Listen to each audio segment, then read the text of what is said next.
Papa Dudut. Magandang araw po sa inyo at sa mga tulad kong avid listener ng Barangay Love Stories. Tawagin niyo na lamang po ako sa pangalang Krista. 36 years old at residente ng Marikina City. Kasama ko sa bahay ang Mr. kong si Alfred at ang dalawa naming chikiting. Pero hindi po love story namin ang isishare ko.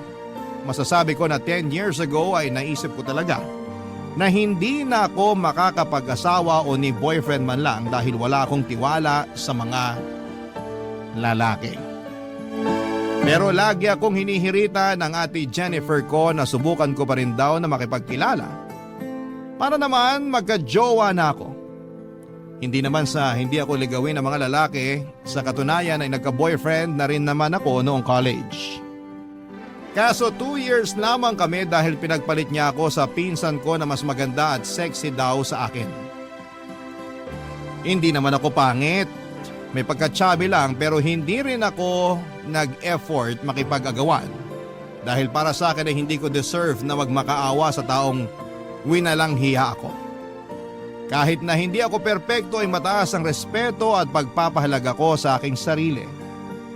Pero nasaktan pa rin naman ako noon at naladala ko yon kahit na ilang taon na ang nakakalipas. Simula noon ay ekis na talaga sa akin ang mga lalaking gustong manligaw. Mas nag-focus na lamang ako sa trabaho ng mga panahong yon at kinalimutan ko na ang pakikipag-love life, Papa Dudut.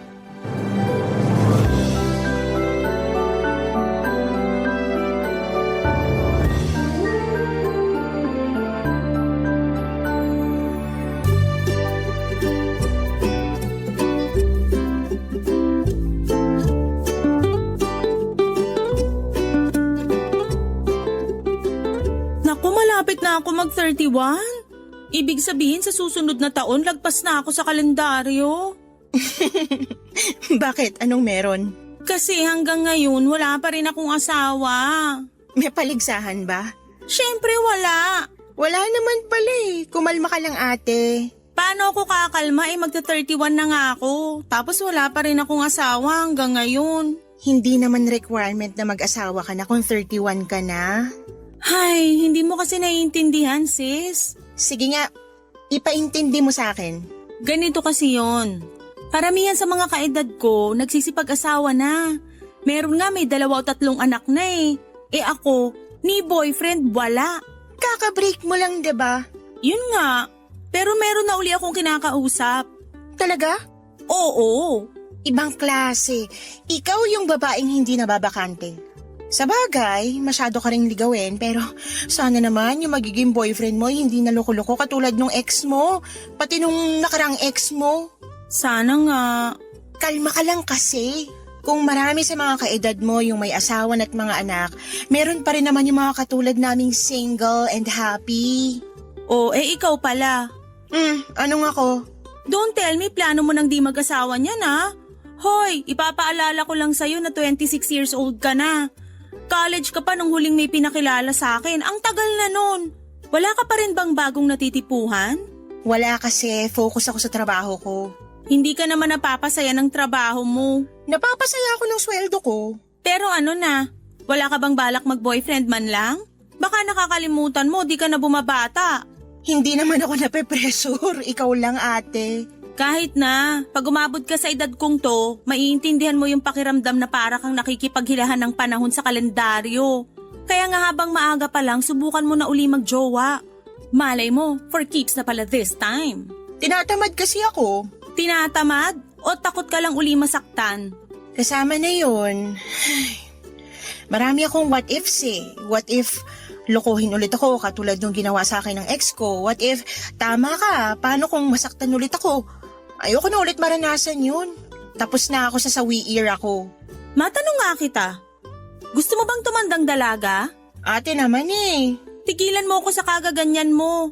Kung ako sa'yo, lalabas ako tuwing Biyernes ng gabi, sasama ako sa mga katrabaho kong gumimik. Alam mo namang hindi ako mahilig mag-bar. Subukan mo lang kahit minsan. Malay mo may makilala kang type mo. Kung ayaw mo naman, mag-install ka na lang ng dating app. Uso naman yun. Alam mo kung anong gusto kong gawin? Ano? Matulog.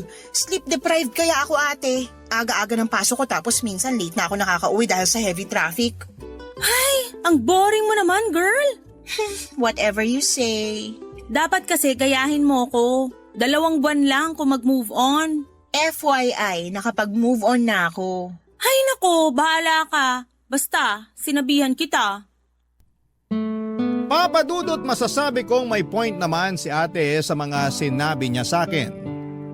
Wala namang masama kung subukan kong makipagkilala ulit dahil matagal na rin namang nangyari yung panluloko sa akin ng ex-boyfriend ko. In fact, hiwalay na sila ng pinsan naming yon. Ewan, baka karma na nila yon sa ginawa nila sa akin pero wala na akong pakialam sa kanila. Sinubukan pa ngang makipagbalikan ng ex ko sa akin pero nek-nek niya. Kaya lang kahit naka-move on na ako ng gusto ay atrasado pa rin ako. Dahil ang dami kong nababalitaang naghihiwalay na magjowa o mag-asawa lalo na sa opisinang pinagtatrabahuhan ko. At ang madalas na rason ay third party. At ang naglolo ko ay mga jowa o asawang lalaki. Kung bakit kasi hindi na lang sila makontento sa mga karelasyon nila. O kung ayaw na nila, bakit hindi nila hiwalayan ng maayos? Gusto pa talaga nila yung mga niloloko sila. Alam kong hindi naman lahat ng lalaki ay ganon pero majority ay oo. Kaya tanong ko rin to sa mga lalaki bakit ganon? Ano bang meron? Exciting ba ang magloko? Magkasama kami ni Ate Jennifer sa apartment na nirerentahan namin at katulad ko ay single pa rin siya ng mga panahon na yon. Pero bago siya naging single ay nanggaling siya sa 2 breakup sa loob lamang ng 6 months. May naging boyfriend siya ng 1 buwan, nagloko kaya naghiwalay sila. Nag-move on siya for 2 months. May naging boyfriend ulit siya at nagloko na naman tapos nag-move on ulit siya for 2 months. Tapos may ka-talking stage na. Kung meron sigurong medalya para sa paramihan ng mga nagiging jowa ay pwede ko nang sabitan si Ate Jennifer. Sa bagay maganda kasi siya, sexy at makinis ang kanyang balat. Lapitin ang mga kalalakihan kasi walang taste pumili yung kapatid ko. Madali kasi siyang madala sa mga matatamis na salita kaya hindi na niya kinikilala ng mabuti yung lalaki. Katwiran niya, malapit na siyang lumagpas sa kalendaryo kaya kailangan na niyang makapag-asawa. Sa kabila ng lahat ay mahal ko ang ate ko dahil siya na lamang ang pamilyang meron ako. Maaga kasi kaming naulila sa mga magulang nung sabay namatay sa aksidente ang parents namin. Tumira kami sa bahay ng tiyahin namin sa mother side sa Montalban, Rizal. Pero hindi rin naging maayos ang pakikitungo nila sa amin. Kaya nag-decide si Ate Jennifer na huminto na lamang sa pag-aaral para magtrabaho. Nang nakaipon siya ay bumukod siya ng tirahan at kinuha niya ako. Bali nagrenta kami ng apartment sa Pasig habang nag-aaral ako. Malaki po ang utang na loob ko kay ate at masasabi kong mahal namin ang isa't isa. Kaya nga hindi rin ako nagkukulang sa pagpapaalala sa kanya na kilatisin ang mga lalaking manliligaw niya para maiwasang masaktan siya at lokohin.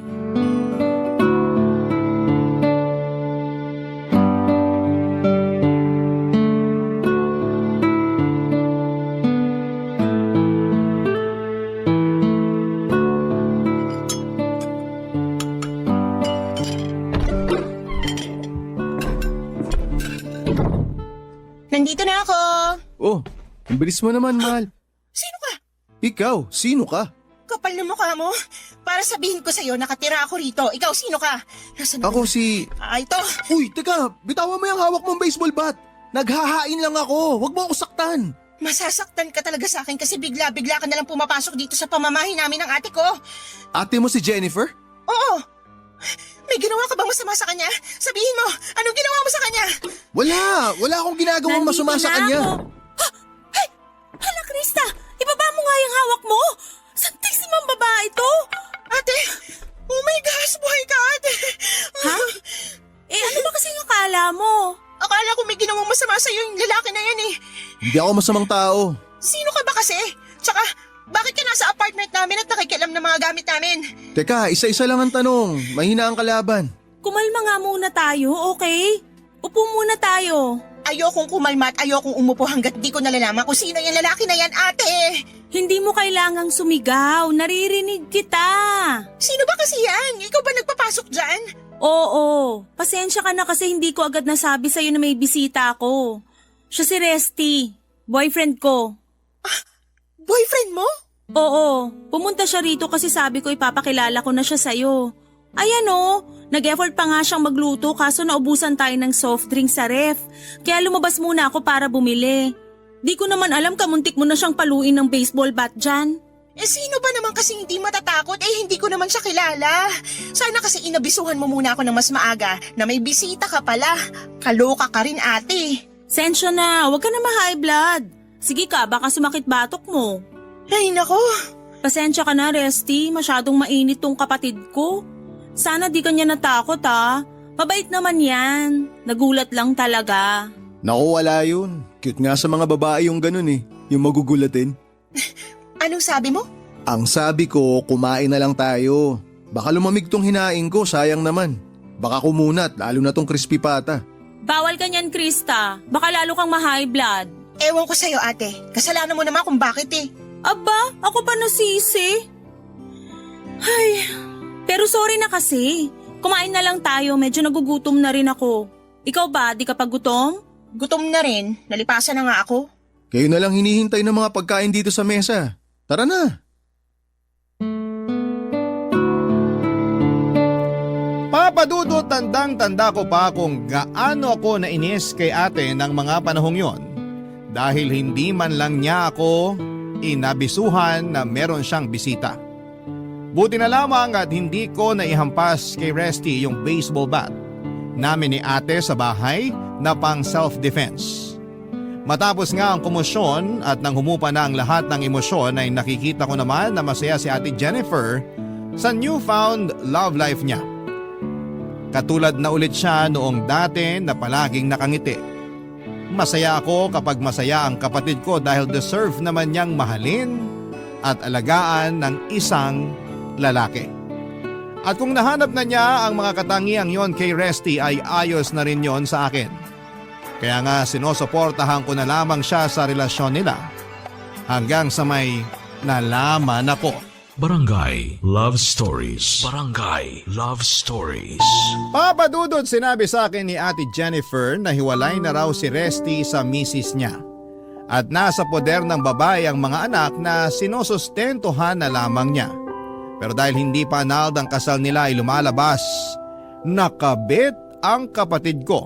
Kaya medyo tumaas ang kilay ko, papadudot. Pero tinikom ko na lamang ang bibig ko at hindi na nagsalita pa since tiwala ako sa sinabi ni ate na alam naman daw ng misis ni Resty na may karelasyon na siya.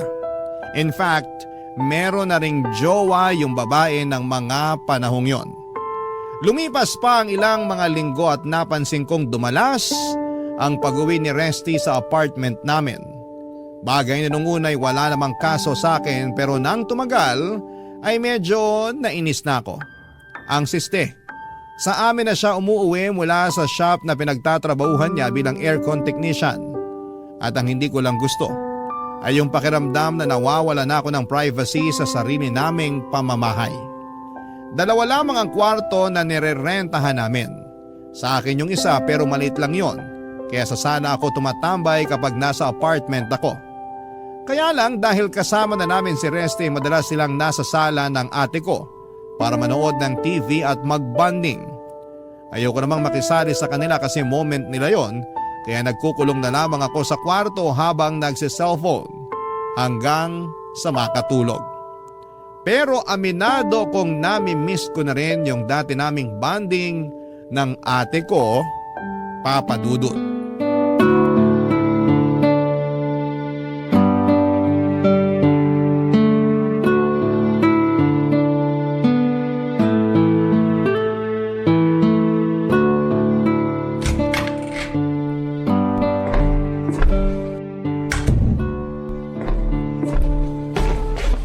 Himala, wala yata si Kuya Resty.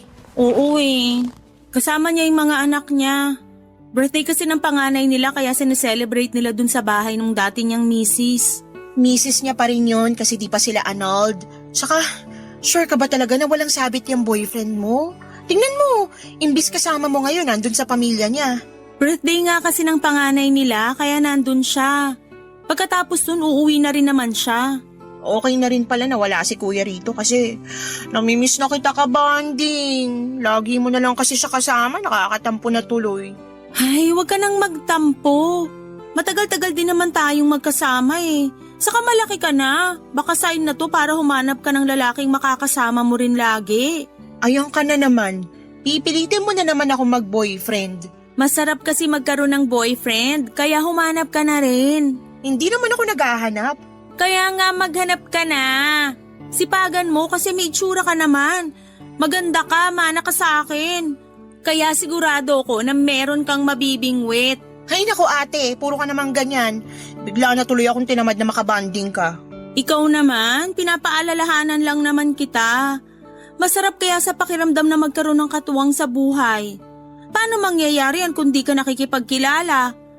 Huwag ka na kasi matakot. Alisin mo na yung mga what if sa isip mo dahil di lahat ng lalaki katulad ng ex-boyfriend mo. Sa bagay, may point ka rin naman. Masyado ko kasing hinusgahan lahat ng kalalakihan na katulad ng ex-boyfriend ko o ng mga ex mo na manlolokot manggagamit. Basta ako, iniisip ko na lang na kaya kami di nagkatuluyan ng mga ex ko kasi paraan yun ni Lord para ilayo ako sa mga manlolokong katulad nila. Kaya mabilis ako nakaka-move on kasi ayos na rin sa akin. Kung hindi kami nagkahiwalay, di ko makikilala yung Kuya Resty mo. Talagang in love ka sa kanya, no? Oo naman. Para sa akin, siya na yung lalaking gusto kong makasama habang buhay. Ganon kadaling naisip mo yan, wala pa nga isang buwan simula nung maging kayo. Kailangan pa bang mag-isang buwan kami para masabi kong siya na, yung the one for me? Oo naman. Ayan ka na naman sa ugali mong hindi kinikilatis mabuti yung nakakarelasyon tapos sa huli, iiyak-iyak ka eh. Ano pa bang klaseng pagkilatis gusto mong gawin ko kay Resty nung una pa lang naman naging honest na siya sa akin. Sinabi niya na hiwalay siya sa misis niya at may mga anak sila. Para sa akin, green flag yun. Pero nag-aalala pa rin ako kasi wala pa rin kasiguruhan yung pinasok mo eh. Alam mong hanggat hindi pa napapawalang bisa ang kasal nila, hindi kayo pwedeng magpakasal. Alam ko naman yun. Pero naniniwala ako sa sinabi ni Resty na aasikasuhin din niya yung annulment papers nila ng asawa niya. Medyo gipit lang siya ngayon kasi nagsusustento siya sa mga anak nila. Pero pinag-iipunan naman daw niya. Kaya wag ka nang mag-alala. Sana nga, kasi matagal pa naman process ng annulment dito sa atin. Tapos magastos din. Baka lang mainip ka sa paghihintay kung kailan kayo pwedeng ikasal. Pangarap mo pa naman yun, diba? Oo, pero ganun talaga. Alam ko naman tong pinasok ko sa kamahal ko eh. Kaya willing to wait ako. Okay, pero wag na muna natin pag-usapan yun. Since tayo lang naman dalawa ngayon, labas tayo para kumain. Libre ko. Talaga? Gusto ko yan. Sakto, nagkikrave pa naman ako ng Korean food ngayon. May alam akong masarap na Korean restaurant, kaya magbihis ka na para makaalis na tayo. Sige, sige. Excited na ako. Papadudot kahit na sinabi sa akin ni ate na huwag na akong mag-alala. Na alam niya ang ginagawa at pinasok niya nang sagutin niya si Resty bilang kapatid ay hindi pa rin nawala yung pag-aalala ko na baka walang patunguhan ang paghihintay niya. Hindi naman sa pinangungunahan ko ang mangyayari pero ang labo kasi talaga nakasal pa rin si Resty sa asawa niya. Sabihin niyo na akong praning pero naisip ko na paano kung bigla na lamang pagdiskitahan ng asawa ni Resty ang ate ko. Ayoko mag-isip ng advance pero nakakatakot yon pag nagkataon. Kaya nga hindi na ako nagdalawang isip pa na sabihin yon kay ate Jennifer. Bagay na na-appreciate naman niya at pinagpasalamat sa akin. Pero sa huli pinaalalahanan ulit niya ako na huwag nang masyadong mag-alala. Dumaan pa mga araw at nagsimula na akong mabad trip sa madalas na pananatili ni Resty sa apartment namin. Lalo na hindi naman siya malinis na tao. Ang kalat niya sa mga gamit niya. Ultimo pinagkainan ay hindi niya mahugasan. Kapag nagluluto siya para lang sa kanila ng ate ko since inaasahan na nila na kumain na ako sa labas. Si ate rin ang naglalaban ng mga damit ni Resty. Sa isip ko ang kapal naman ang mukha ng lalaking yon.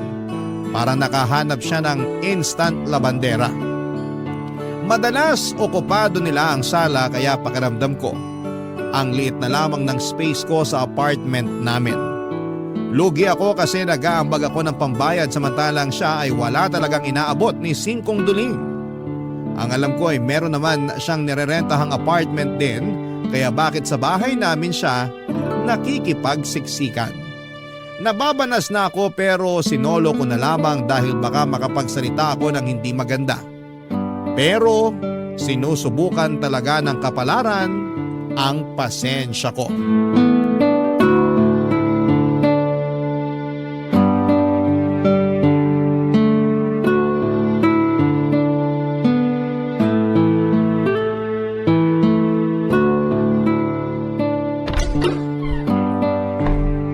Nandito na ako! O Krista, kumusta? Kuya Resty? Bakit parang nakakita ka ng multo? Ano ka ba? Ako lang to. Hindi ko lang naman kasi expected na nandito ka. Akala ko kasi busy ka sa mga anak mo eh. Tapos na birthday celebration ng anak ko. Nagkataon lang na kinabukasan, may Children and Parents Day sila sa school kaya pumunta kami ng mama niya. Nasan pala si ate? Lumabas lang, may binili. Okay. Sige, pasok na ako sa kwarto. Teka Krista, sandali lang. Ha? Bakit? Napapansin ko kasi kapag tayong dalawa lang, lagi kang umiiwas. May problema ka ba sa akin? Wala naman akong problema sa'yo, kuya. Sana nga, ganun talaga. Sa amin ng ate mo, sa relasyon naming dalawa, may problema ka ba? Since natanong mo na rin naman, sige, sasagutin ko na. Yung totoo, wala naman sanang problema sa'yo. Sa relasyon nyo, okay kayo ni ate, kumbaga swak kayo sa isa't isa.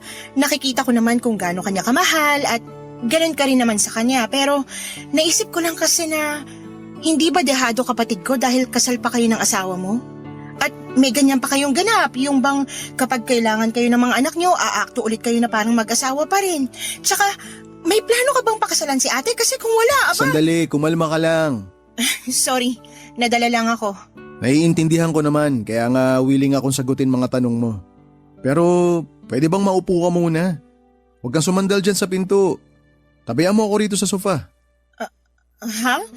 Hindi na, ayos lang ako dito. Kanina pa ako nakaupo sa opisina eh. Gusto ko naman tumayo muna. Sure ka? Kasi maluwag naman tong upuan oh. Kasyang-kasya ang makurba mong balakang. Anong sinabi mo? Pakiulit nga. Ang sabi ko, ang sexy mo. Pasensya na pero hindi ko gusto yung sinabi mo. Sa totoo lang ang bastos ng dating. Oh, relax ka lang. Hindi naman kita binabastos. Masyado mo lang binibigyan ng kulay yung sinabi ko. Tsaka, bakit ka ganyan? Yung ibang babae nga natutuwa pag sinasabihan silang sexy pero ikaw nagagalit. Kaya siguro wala ka pa ring boyfriend eh kasi... For your information, ibahin mo ako sa mga babaeng sinasabi mo. Ang tawag doon, pagiging conservative. One more thing, walang kinalaman yon kung bakit wala pa akong boyfriend. Personal choice ko yon, kaya wag kang magsalita dyan na parang kilalang kilala mo na ako. Bakit ka ba nagagalit? Pinapaupo lang naman kita. Ibig sabihin nun, concerned ako kasi ayoko mangalay ka dyan kakatayo. At sinabi ko ng ayos lang ako, 'di ba? Sana doon palang tumigil ka na. Uupo naman ako pag nangalay mga binti ko, hindi mo na ako kailangang sabihan, no? Tingin mo sa akin, bata? Grabe ka naman, sobrang init naman ng ulo mo. Hindi mainit ang ulo. Bakit nakaharang ka sa pinto, Krista? Ate, ikaw pala. Dahil nandyan ka naman, tulungan mo na lang ako magbuhat nitong bitbit kong soft drinks. Dami kasi. May promo dun sa pinuntahan kong convenience store kaya bumili na ako ng 2 buy 1 take 1. Grabe naman, parang pang 2 linggong supply natin to ah. 2 linggo ka dyan, pang-4 na araw lang yan. Favorite kaya ng Kuya Resty mo yung soft drinks kaya nga dinamihan ko na. Di ba, baby ko? Oo, baby ko. Lika nga rito, payakap nga ako. Buti pa tong baby ko eh, di masungit. Di tulad ng isa dyan. Papadudot, hindi na nasagot ni Resty yung mga tanong ko sa kanya. Pero wala na akong pakialam pa. Hindi ko na rin kasi nakontrol ang bibig ko kaya napagsalitaan ko na siya matapos niyang magkomento ng ganon. Kahit boyfriend siya ng ate ko ay wala pa rin siyang karapatan kasi hindi naman kami close. Oo, suportado ko ang relasyon nila pero naiilang pa rin ako sa presensya niya. Saka tama ba yung magkomento siya tungkol sa pisikal na katangian ko? Parang hindi niya girlfriend ang ate ko eh. Para sa akin ay napakawalang respeto niya sa ate ko at sa akin mismo. At panghuli ay pagod na akong manahimik pa. Ayokong isipin niya na ayos lang sa akin na pagsalitaan niya ako ng mga ganon dahil hindi lamang ako umiimik. Pero matapos ang pagkakataon na yon ay hindi pa tumigil si Resty sa pagkomento ng kung ano-anong magagandang katangian na nakikita raw niya sa akin. Lalo na sa katawan ko. Ewan ko kung hindi niya ba naiintindihan yung pagsaway ko sa kanya nung unang beses niyang ginawa yon o sadyang nangaasar lamang siya. Akala niya yata katulad ako ng ibang babae na madadala sa mga papuri. Tulad ng sinabi ko ay mataas ang respeto at pagpapahalaga ko sa sarili ko. Hindi ko kailangan ng validation mula sa ibang tao. Lalo na sa kanya. May pagkakataon na namamanyakan ako ng sobra sa tingin niya at nahuli ko pang dinidilaan niya ang labi niya matapos akong sabihang sexy at malaman daw ang puwetan. Kaya nga nag-decide akong sabihin yon sa ate ko. Pero hindi ko akalain, Papa Dudut, na sasabihan niya ako ng filingera at mang-aakit ng boyfriend ng my boyfriend. Barangay Love Stories. Barangay Love Stories. Papa Dudut, masakit po sa akin na sabihang filingera at mga akit ng ate ko lalo pat walang katotohanan ng mga sinasabi niya laban sa akin. Bukod sa hindi ako ganong klase ng babae ay mahal ko ang ate ko at hindi ko siya kayang saktan ng ganon at higit sa lahat ay hindi ko tipo yung mga lalaking malisyosong tulad ni Resty. Kung hindi lang ako nasaktan, nainis din ako kaya hindi lang ako nasaktan, nainis din po ako at nainsulto. Yun kasi ang unang beses na nagsalita ng ganon sa akin si Ate Jennifer at ni sa hinagap ay hindi ko naisip na posible kaming mag-away dahil lamang po sa isang lalaki. Kaya nga napansin ko na lamang na ang lapad ng ngisi sa akin ni Resty pagkatapos ng usapan namin yon ni ate. Siguro'y expected niyang hindi ako kakampihan ng ate ko kasi na-brainwash na niya. Nanggagalaiti ako ng araw na yon pero pinakalma ko pa rin ang sarili ko. Baka kasi lalong lumala ang iringan namin ng kapatid ko nang dahil lamang sa boyfriend niya. Kaya lalo ako nag-set ng boundaries. Hindi na ako nakikipag-usap sa kanilang dalawa kapag nasa apartment ako. Hindi na rin ako lumalabas ng kwarto at madalas ay nagpapalipas ako sa place ng friends ko para lamang hindi sila makitang dalawa. Pero isang gabi habang natutulog ako sa kwarto ng apartment namin, ay bigla na lamang akong nagising, Papa Dudut.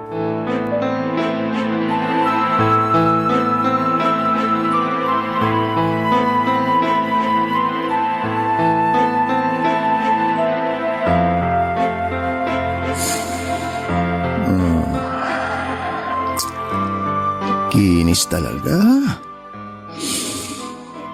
At ang bango pa. Lambot talaga ng hita mo, Krista. Ang sarap sigurong halik-halikan ito, no? Masubukan nga. Anong ginagawa mo? Wala pa, gagawin pa lang sana.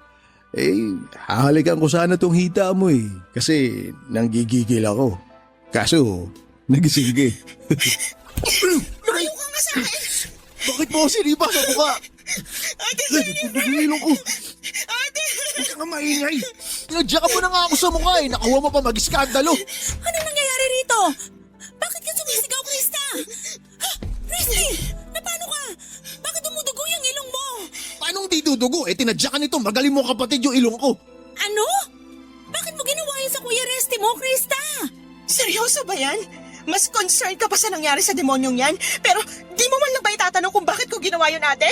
Ano ba kasing dahilan mo? Yung boyfriend mo kasi, ginapang ako! Ginapang? Anong ginapang? Anong ginawa mo sa kapatid ko, Resty? Wala akong ginagawa sa kanya. Siya nga itong may ginawa sa akin eh, oh. Tingnan mo, nagdudugo ilong ko, oh. Punasan mo nga yung ilong mo, dali! Gamitin mo yung damit mo tapos tumingala ka para hindi na lalong tumulo. Ate, nahuli ko siya na nasa paanan ko. Hahalikan niya na sana yung mga hita ko kaso bigla ako nagising. Pero hindi ganyang klaseng tao si Resty. Anong hindi? Ginawa niya na nga sa akin. Huwag mo sabihin na mas kinakampihan mo pa yung boyfriend mo kaysa sa akin na kapatid mo, ate. Kitang-kita naman na bayolente ka. Ako yung nasaktan mo kaya tama lang nakampihan ako ni Jennifer. Huwag ka nang sumabad, manya ka. Akala mo ba hindi ko napapansin mga tinginan mo? Mga salitaan mo na ang lakas makabastos? Pinagsakasabi mo, imahinasyon mo lang yon. Lasing ako kaya akala ko ikaw si Jennifer. Mali pala yung napasok kong kwarto. Oo, ngayon matino na ako. Nawala kalasingan ko dahil sa tadyak mo. Oh, yun naman pala eh. Lasing lang Kuya Resty mo, hindi niya sinasadya yung nangyari. At talagang naniniwala ka sa lalaking yan, ate?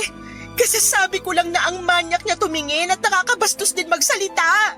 Ikaw naman kasi may kasalanan. Sana kinandado mo kwarto mo para hindi nagkamali ng pinasok si Resty. Saka tungkol naman dyan sa mga sinasabi mong manyak tumingin at bastos magsalita, tama ang kuya mo, imahinasyon mo lang yun. Baka akala mo lang gusto ka ng boyfriend ko kaya nag-iimbento ka na lang dyan. Ate Jennifer naman! Ako yung agrabyado dito, ako yung kapatid mo kaya ako dapat yung kampihan mo. Hindi sa lahat ng pagkakataon kakampihan kita. Saka wag kang ang feeling agrabyado dyan. Simpleng issue pinapalaki mo. Simpleng iso ba yung muntik na akong gahasain ng boyfriend mo? Hoy, malaking paratang yan ha. Hindi kita pinuwersa o kung anuman. Hindi ka rin nasaktan. Kaya saan ang galing yung sinasabi mo? Tsaka bakit naman kita pag-iinteresan? Hindi naman kita gusto. Baka akala mo may gusto ko sa'yo. Hoy, nagkakamali ka para sabihin ko sa'yo, loyal ako dito sa ate mo. Kapal talaga ng mukha mo! Ikaw ang makapal ang muka. Tama naman si Resty, akala mo may gusto siya sa'yo pero ang totoo, ikaw ang may gusto sa kanya. Ate naman! Akala mo di ko napapansin mga panakaw mong tingin sa boyfriend ko? Wala akong gusto sa boyfriend mo. Hindi ako naniniwala sa'yo. Nung una pa lang sinabihan na kita na humanap ka ng iyo at wag na wag mong agawin yung akin. Napakalandi mo! Papadudot, nagkapatong-patong na lamang ang lahat ng tampo at sama ng loob ko kay Ate Jennifer at sumabog na nga ng gabing yon. Sino ba naman kasing matinong kapatid ang kakampihan ng karelasyon niya na muntik ng pagsamantalahan ng kapatid niya? Kaya nga sobra ang galit at dismayado ko ng husto kay ate dahil sa ginawa niya sa akin. Pakiramdam ko ay nawala na ako ng kakampi at tagapagtanggol sa sarili naming pamamahay. Takot na takot ako ng gabing yon kaya hindi rin ako nakatulog ng mas maayos. Kinabukasan ay kinausap nila ako at tumingin ng tawad si Resty dahil hindi naman daw niya talaga sinasadya. Lasing siya kaya hindi niya napansin na kwarto ko yung napasok niya. Nasa impluwensya lamang siya ng alak at bahagyang nawala sa sarili. Pinagsabihan din ako ni ate na kung ikinandado ko raw ang kwarto ko ay hindi makakapasok doon ng boyfriend niya. Akala ko ay magsusorry si ate Jennifer sa mga sinabi niya sa akin nung nakaraang gabi pero nagkamali ako. Mukha silang napilitan lamang na kausapin ako kaya nasabi ko sa sarili ko na hindi na talaga ako dapat magtagal sa apartment namin. Ang masakit lang ay mukhang ako talaga ang dapat umalis dahil apartment yon ng ate ko. Hindi nga ako nagkamali dahil nung sumunod na araw, kinausap ako ni ate Jennifer para sabihin kailangan ko ng bumukod kasi may plano na silang magsama ni Resty ng permanente. Hindi na ako nakipagtalo pa dahil pagod na ako. Sa halip ay sumang-ayon na lamang ako at mabuti na lang dahil una nang inalok sa akin ng kaibigan kong babae na samahan ko siya sa nirerentahan niyang kwarto dahil mag-isa lamang naman siya doon. Umalis ako sa amin kahit na malaki pa rin ang tampo ko kay ate Jennifer. Hindi ko pa rin kasi matanggap na mas pinili niya ang Resty na yon kesa sa akin na sarili niyang kapatid. Mabilis na lumipas ang 3 buwan. Nagkabati na rin naman kami ni ate. Nawala na rin yung tampo ko sa kanya lalo na nung nag-reach out siya sa akin para humingi ng tawad after 2 months.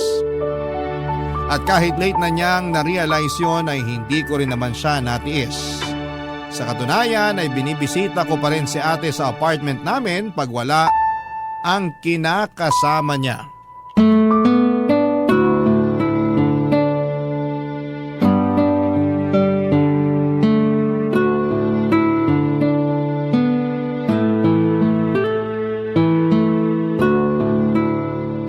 Belated happy birthday, ate. Pasensya ka na kung hindi ako nakapunta sa actual birthday mo, ah. Busy kasi sa trabaho eh. Okay lang naman. Ayoko ring makaabala sa'yo. Hindi ka naman abala. Saka expected ko na masaya ka naman nung araw na yun kasi kasama mo si Kuya Resty. Yung totoo? Iyak lang ako ng iyak nung birthday ko. Ha? Bakit? Ano nangyari? Yung kuya mo kasi, nahuli kong nambababae. Ano? Ang kapal naman ng mukha niya. Sino yung babaeng yon? Kilala mo ba? Oo, syempre. Yung misis niya. Oh my gosh! Nabasa ko kasi usapan nila sa text message. Ang sweet nila tapos nagpaplano pa sila ng bakasyon kasama mga anak nila. Mukhang nagkabalikan na sila. Kaya nanlalamig na siya sa akin. Yan na nga bang sinasabi ko? Loko talaga yung boyfriend mo. Hindi ko na siya boyfriend. Nakipaghiwalay na ako sa kanya last night lang. Pinalayas ko na rin siya rito sa apartment ko kaya ako na lang uli mag-isa rito. Ganun ba? Pasensya ka na, ate. Nakakagulat pa rin kasi akala ko talaga wala na siyang feeling sa misis niya eh. Tapos biglang meron pa pala. Akala ko rin eh. Pero nung kinumpronta ko siya, sabi niya sa akin na may mga na-realize daw siya. Di ko na inalam kung ano kasi baka sumakit lang ulo ko. For sure, sasabihin lang niya na mas mahal niya talaga asawa niya. Kaya gusto niya uli na magkabalikan sila. Eh, akala ko ba may jowa rin yung asawa niya? Nalaman daw niya na ginagamit lang nito yung lalaki para pagselosin siya. Ay, wow! Ang romantic naman. Kaya nga eh, nakakabwisit, diba? Hindi lang nakakabwisit, nakakagigil din. Grabe ha, sarap suntukin sa mukha. Buti na lang talaga wala na siya rito sa apartment mo. Oo nga eh. Nalulungkot lang ako kasi mahal ko na siya. Tapos umasa ako na may future kami pero mukhang tama ka. Wala at hindi rin naman niya ako ganun kamahal. Ang mali ko lang masyado kong nabulag sa nararamdaman ko sa kanya. Mas pinili ko pa nga siya sa'yo na sarili kong kapatid eh. Sorry talaga, Krista. Sorry kasi di ako naniwala sa sinabi mo noon. Dapat ako yung nagtanggol sa'yo kasi ate mo ko, kaso hindi. Pinagbintangan pa kita at sinabihan ng kung ano-anong masasakit na salita. Tapos pinalis pa kita sa apartment natin para lang makasama ko yung mokong na yun. Nakaraan na yun, ate. Tsaka, napatawad na rin kita. Hindi naman kita kayang tiisin kasi mahal kita eh. Nahihiya pa rin ako sa'yo kasi hindi ako naging mabuting ate. Lahat naman nagkakamali. Oo, nagalit ako sa'yo noon pero mas magaan pa rin sa loob ko yung patawarin ka. Sana lang, di na maulit yun sa mga susunod mo pang makakarelasyon kasi baka masabunutan talaga kita. Buti na lang talaga hindi ako ganun kamaldita nung gabing yun. Pero sana sinabunutan mo na lang ako para nagising ako sa kahibangan ko nung gabing yun. Pero naisip ko sana yung boyfriend mo na lang sinabunutan natin eh, para nadagdagan sugat niya sa ilong. Hoy, bayolente ah! Siyempre! Oh, wag mong sabihin na pinagtatanggol mo pa rin yun. Hindi na no, kaya nga pinalayas ko na siya rito. Anong akala niya sa akin magmamakaawa sa kanya? Nek-nek niya! Yan ang gusto ko sa'yo, matapang ka talaga. Pero mas matapang ka. Narealize ko nga mga sinabi mo sa pagmamadali kong makapag-asawa. Kung ano tuloy ugali ng mga lalaking nagiging boyfriend ko. Dapat kasi kinikilala ko munang mabuti, hindi ako nagmamadali para iwas din sa pagkakamali. Apply mo na lang yan sa susunod para hindi ka na masaktan. Sige, pero saka na yon, ayoko munang mag-boyfriend. Wow, may lagnat ka ba? Wala naman, bakit? Bago kasi yan sa pandinig ko eh, yung ayaw mo na munang mag-boyfriend. Not so you. Ewan ko sa'yo. Basta. Salamat kasi pinatawad mo ko. Salamat dahil nandyan ka. Walang anuman, basta tandaan mo nandito lang ako. Hindi lang tayo mag-ate, mag-best friend din tayo. Naiiyak tuloy ako. Hoy, huwag ka nga umiyak. Lumabas na lang tayo para kumain. I-celebrate na natin birthday mo dahil hindi mo deserve umiyak sa isang manloloko. Papadudot lumabas kami ni Ate Jennifer para kumain sa paborito niyang restaurant kung saan kami nagkwentuhan, nagtawanan at nag-iyakan. Hinayaan ko lamang siyang ilabas ang lahat ng sama ng loob niya para naman wala na siyang daladala sa dibdib niya. Kahit naman kasi papaano'y minahal niya pa rin ang Resty na yon. Nung pauwi na kami, sinabi ni ate na malulungkot na naman siya. Sa pag-uwi niya kasi mag-isa lamang siya sa apartment. Kaya nga nag-decide akong sumama sa kanya. Bago matulog ay nanood kami ng pelikulang nakakaiyak hanggang sa antukin kaming magkapatid. Hindi nagtagal ay bumalik ako sa apartment namin ng ate ko.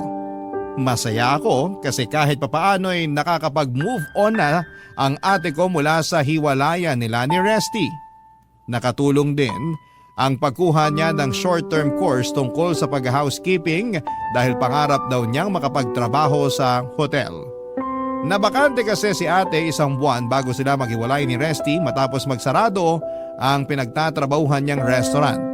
Masaya naman ako dahil nakikita ko nag-i-enjoy siya sa ginagawa niya. Sa kasalukuyan, papadudot ay nasa Germany na ang ate Jennifer ko dahil nakakilala siya ng isang mabait na aliman na siyang napangasawa niya. Tapos doon sila nakatira ngayon pero lagi pa rin naman kaming nag-uusap ni ate sa video call. Masasabi ko na mas naging close kami ngayon kahit na milya-milya na ang layo namin sa isa't isa. Tapos ako naman ay nakapag-asawa na rin sa katauhan ni Alfred at nandito na kami ngayon sa Marikina. Last year ay nag-resign na ako sa pinagtatrabahuhan kong opisina dahil inaasikaso ko ang plano naming negosyo ng mister ko habang hands-on sa mga anak namin. Kahit simple lang ang buhay namin, masasabi ko papadudot na masaya ang buhay namin. At yun ang lagi kong pinagpapasalamat sa Diyos. Hanggang dito na lamang po papadudot ang sulat ko at maraming salamat po. Sakaling mapili po ninyong i-area ang storya ng buhay namin ng ate ko. Sana'y kinapulutan po ito ng aral at inspirasyon ng mga kabarangay natin. God bless sa programa ninyong Barangay Love Stories, ang inyong kapuso at kabarangay forever, Krista. Dear Papa Dudut, una sa lahat ay hayaan niyo po muna akong batiin ng maligayang Kapaskuhan ang inyong mga tagapakinig. Ako nga pala si Sam, 47 years old at isang nursing assistant. Masasabi ko na naging mabait sa akin ang Panginoon noong kabataan ko dahil hindi niya ako binigyan ng mga mabibigat na problema. Lumaki ako na may kumpletong pamilya at komportableng buhay. Nabiyayaan ako ng mga tapat na kaibigan at nagkaroon ako ng maayos na edukasyon. Halos perpekto na ang buhay ko noon dahil pati sa love life ay sinuwerte ako. High school pa lamang ako noon nang nakilala ko ang asawa kong si Geneva. Fourth year high school ako noon samantalang first year high school naman si Geneva noong nagkakilala kaming dalawa. Magkatabi lang noon ang advisory rooms namin sa isang building kaya naman halos araw-araw ko siyang nakikita dati. Unang araw pa lamang ng pasukan ay nahumaling na agad ako sa kanya. Maganda si Geneva, Papa Dudut. Prime and proper siyang tignan. Malinis mula ulo hanggang paa, laging maayos ang buhok nito at walang gusot ang uniform niya at araw-araw na makintab ang kanyang sapatos. Niligawan ko siya, sinagot naman niya ako at isa kami sa mga couple sa school na kilala dahil swak na swak daw kami para sa isa't isa. Para kasing kwento sa mga palabas ang kwento namin. Varsity player ako samantalang school achiever naman si Geneva. Tumagal ang relasyon naming dalawa at isa yon sa mga naging highlight ng high school life ko. Kaso sa kasamaang palad ay naging magulo ang relasyon namin ni Geneva nung pumasok na ako sa college. Mabilis na nag-mature ang perspective ko sa buhay samantalang nagpaiwan naman si Geneva. Nagbago ang standards ko dahil na rin sa bagong environment na pinasukan ko. Sa uli nag-decide kami dalawa na maghiwalay na lamang dahil sa magkaiba naming priority sa buhay. Pero hindi doon natapos ang love story namin, Papa Dudut. Fast forward after 15 years. Muli nagtagpo ang landas naming dalawa ni Geneva habang nakabakasyon ako sa Baguio.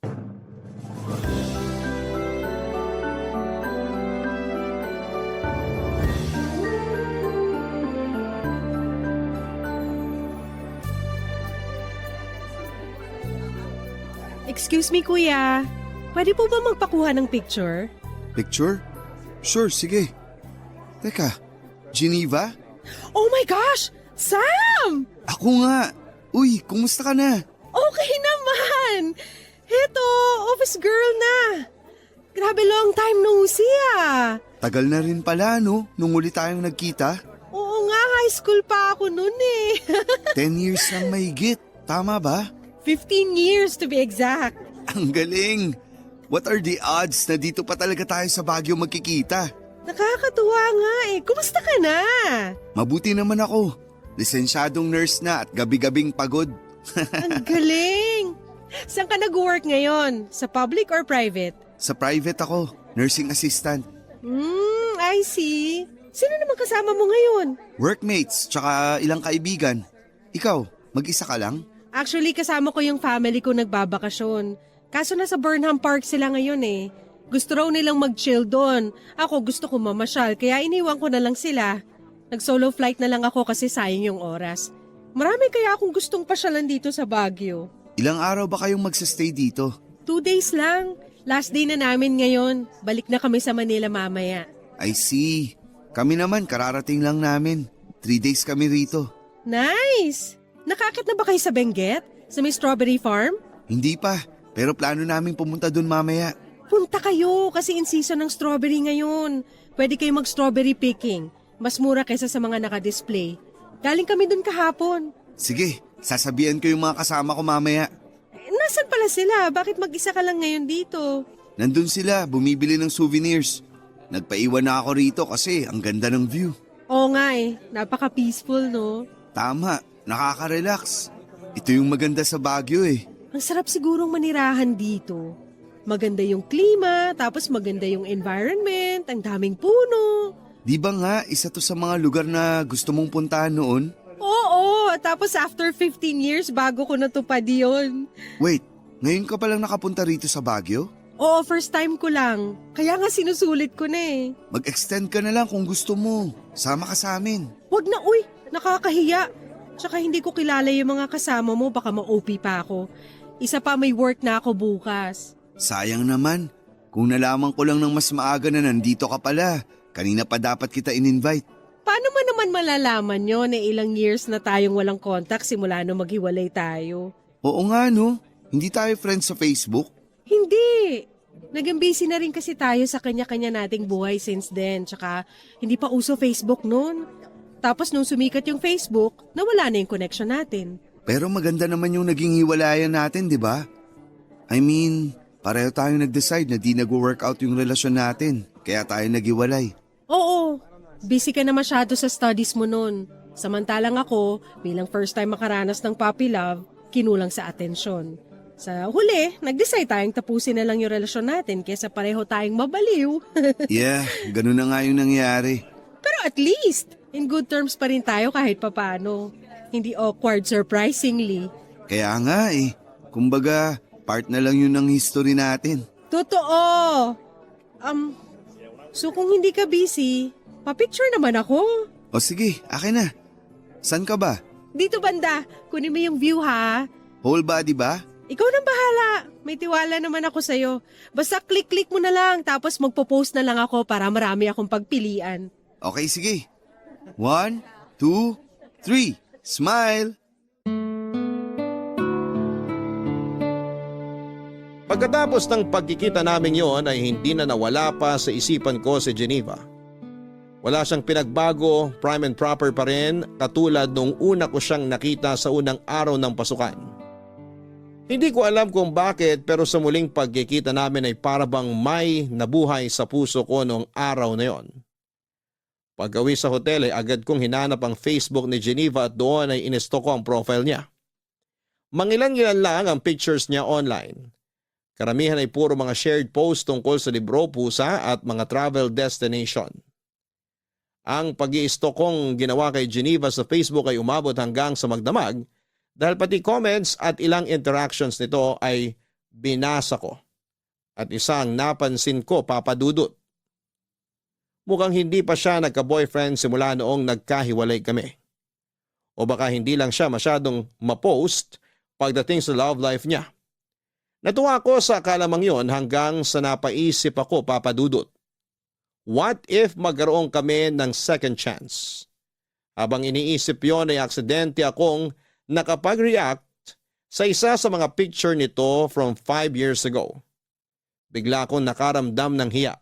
Dahil kapag nag-notify yon kay Geneva ay malalaman niyang ini-stalk ko ang account niya. Kaya bago pa man niya makita ang notification ay inunahan ko na siya.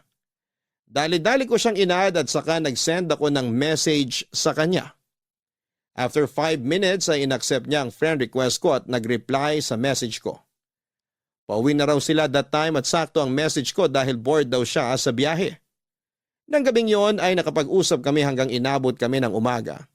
Doon na po nagsimula ang reconnection naming dalawa ni Geneva.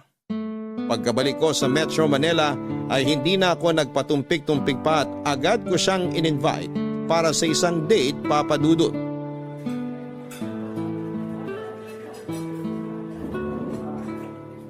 Eto, idagdag mo na sa bill. Wag na, ako na. Total ako naman yung nag-invite for dinner. Hindi, I insist. Hati na lang tayo sa gastos. Pagbigyan mo na ako kahit ngayon lang. Ikaw na lang taya sa sunod. Okay, sige. Bahala ka. Maganda rin yung style mo, ha? Anong ibig mong sabihin? Ganyan ba style mo para makakuha ng second date? Hindi ah. Kung gusto ko ng second date, mag-i-invite ulit ako. Hindi ko nahihintayin na yung babae ang mag-aya ng date. Bakit? Gusto mo ba ng second date? Wala namang kaso sa akin kahit ilang dates pa yan. Single naman ako eh. Ikaw, baka may problema sa'yo.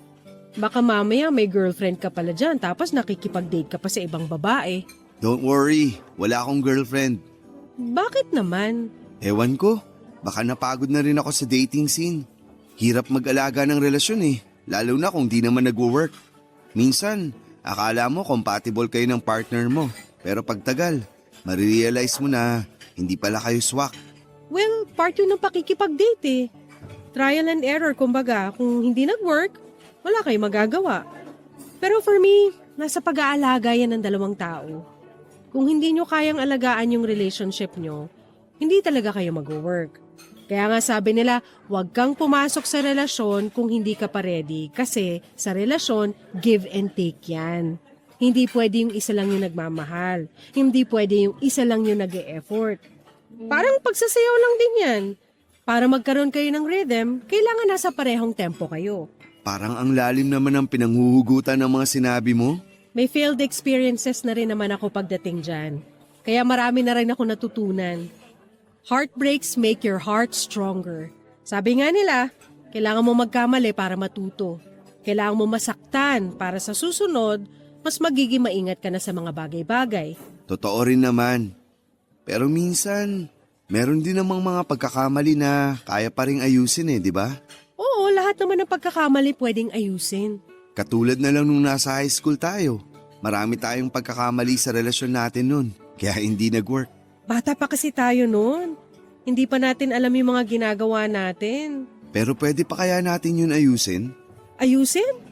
Ano pa nga ayusin natin dun? Matagal na yun. Hindi, I mean, may chance pa ba na, alam mo na, single ka, single ako.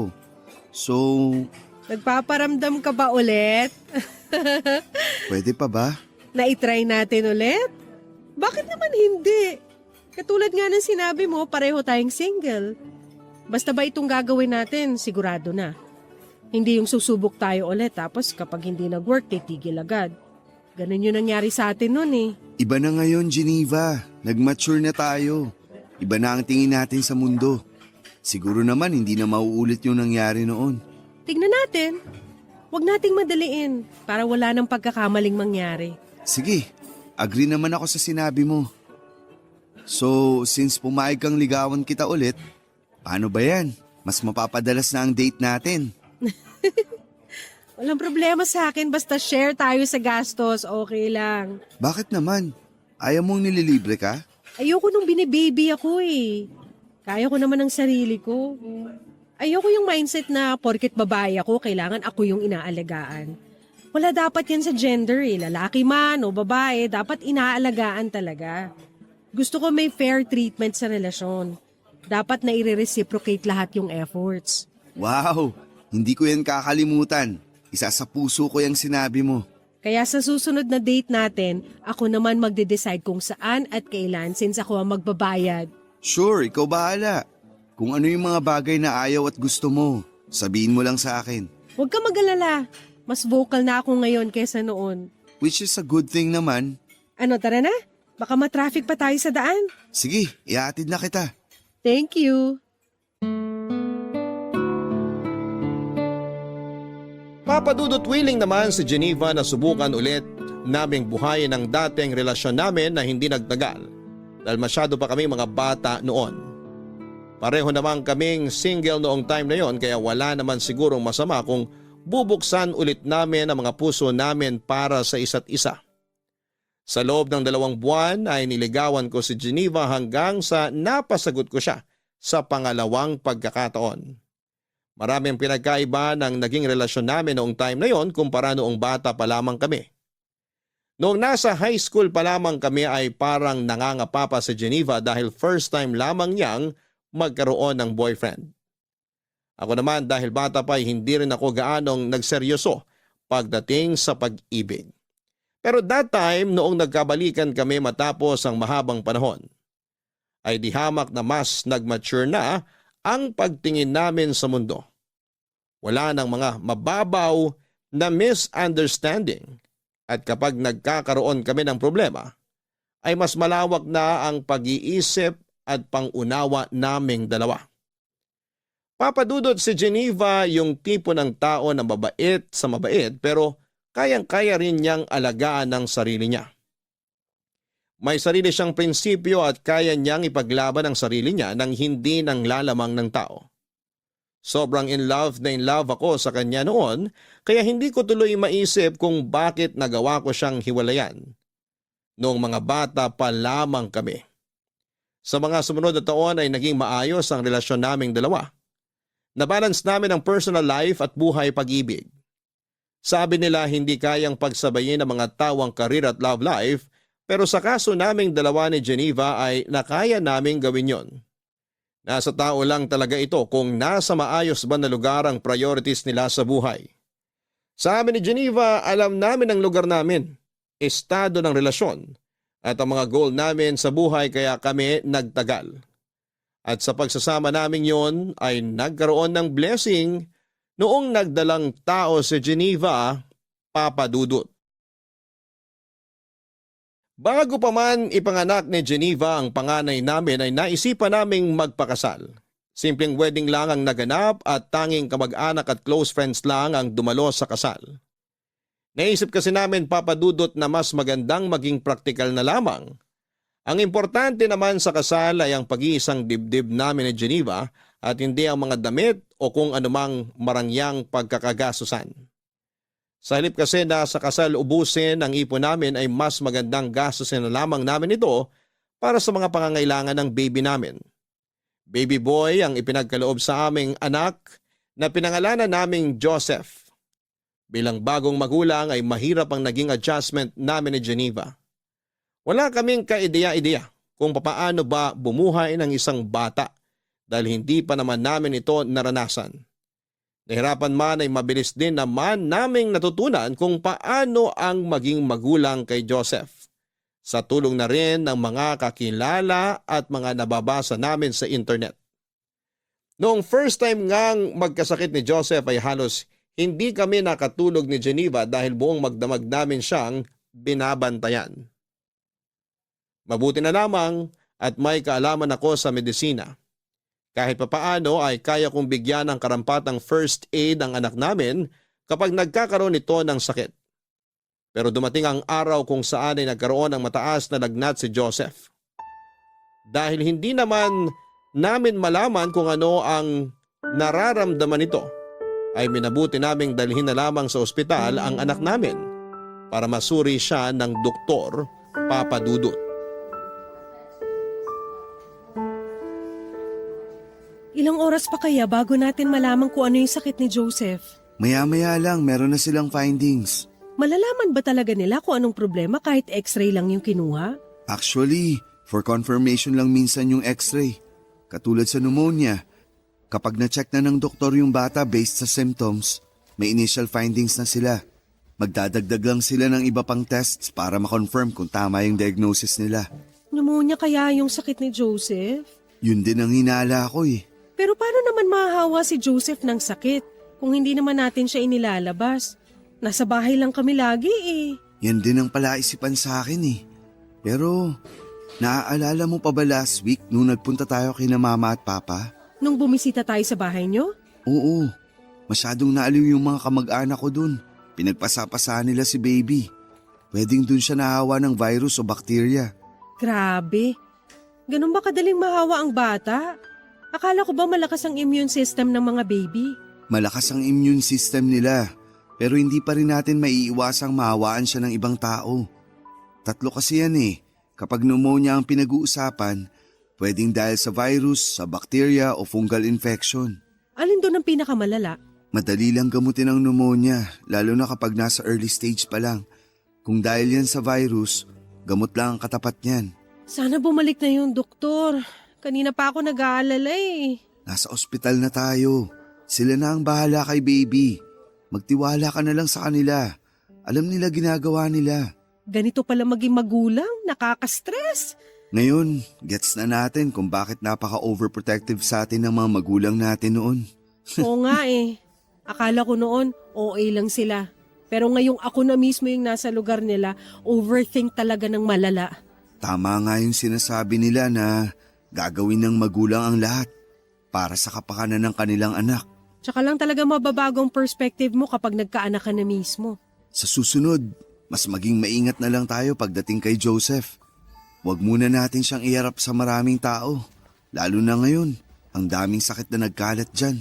Mahirap din namang sisihin yung mga kamag-anak mo kasi first time lang din naman nilang makita si Joseph nung nagpunta tayo dun. Oo, gets ko rin naman sila. Hindi ko naman sila sinisisi. Hindi ko lang din kasi inaasahan na mahahawaan siya ng sakit dun. Next time, alam na natin kung anong gagawin. Nangangapa pa tayo eh. Kaya hindi talaga maiiwasang magkaroon ng pagkakamali. Hirap talaga kapag may buhay nang nakaasa sa'yo. Nasanay na ako dyan. Marami ng buhay ang inasa sa akin sa ospital eh.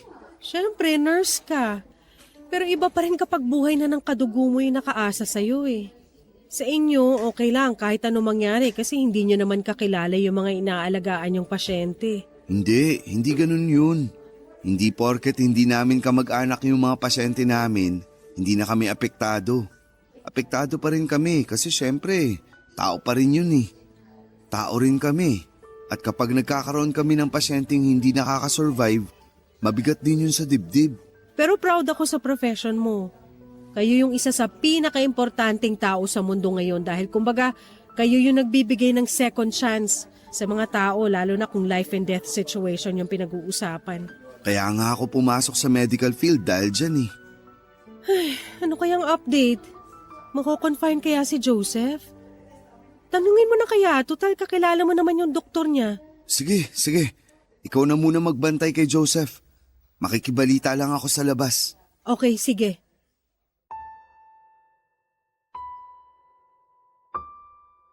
Lumabas na pneumonia nga ang sakit ng anak namin, Papa Dudut.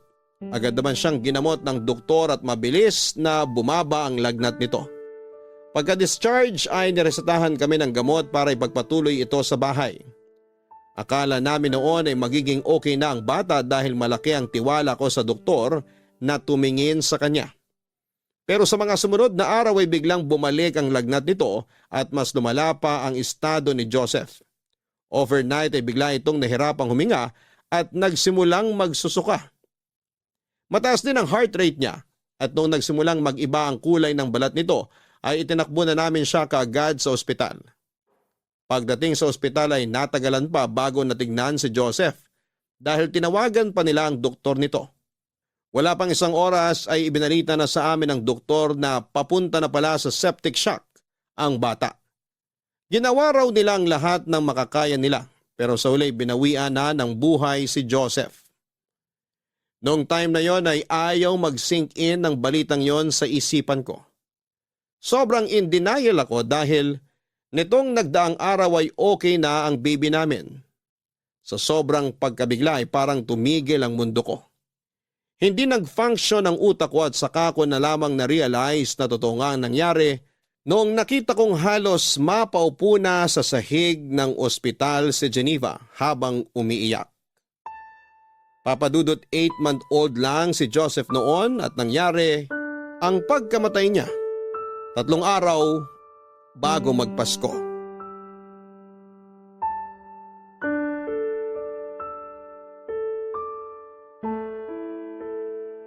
Geneva, okay ka lang?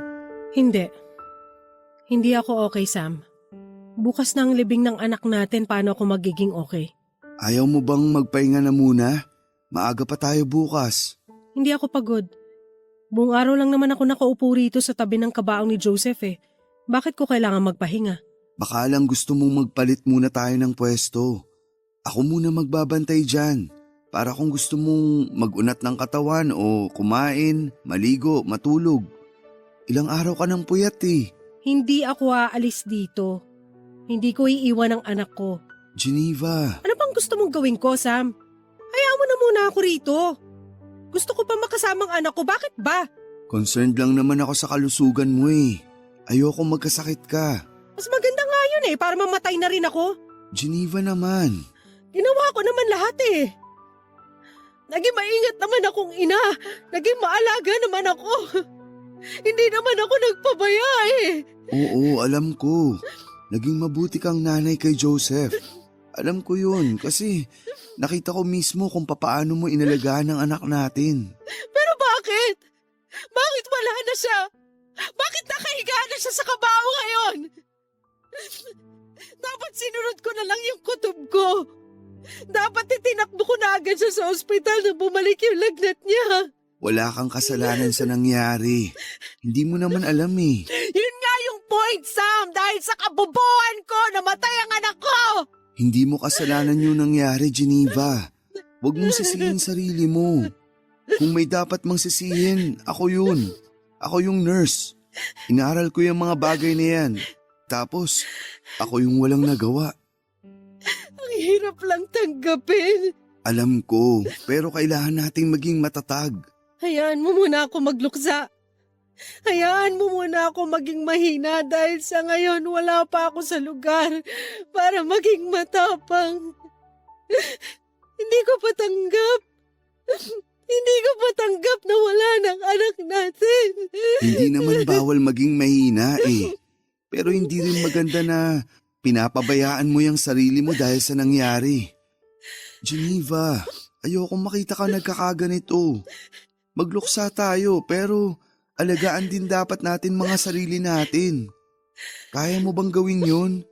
Susubukan ko. Anong gusto mong kainin? Sabihin mo sa akin, ipagluluto kita. Kahit ano. Hindi gumagana ang isip ko ngayon. Ipagluluto kita ng pagkain pero kailangan mong ubusin yung lulutuin ko, okay? Maiwan muna kita. Magluluto lang ako. Sam, Ano yun? pwede bang humingi ng pabor? Anong pabor yun? Pwede bang i-extend muna natin yung buron ni Joseph? Hindi ba pwedeng makasama muna natin siya kahit hanggang sa bagong taon lang? Pero sabi nila mama, bawal daw yun eh. Hindi raw magandang salubungin ng bagong taon na may patay. Wala akong pakialam sa pamahiin na yan. Gusto ko pa makasama si Joseph ng mas mahabang panahon. Titingnan ko kung anong pwedeng gawin. Nakaschedule na rin kasi lahat eh. Please? Susubukan kong kontakin yung simbahan Pati na rin tong chapel. Baka sakaling mapakiusapan ko sila. Salamat. Kakausapin ko sila. At kapag na-extend yung burol, mangako ka sa akin na matutulog at kakain ka on time, okay? Pangako. Okay, sige. Susubukan ko pero hindi ko maipapangako na mapagbibigyan tayo. Lalo na't busy na rin ang mga tao ngayon. Subukan mo lang, please. Huwag kang mag-alala. Gagawin ko ang lahat. Antayin mo ako rito. Dadalang kita ng pagkain mo.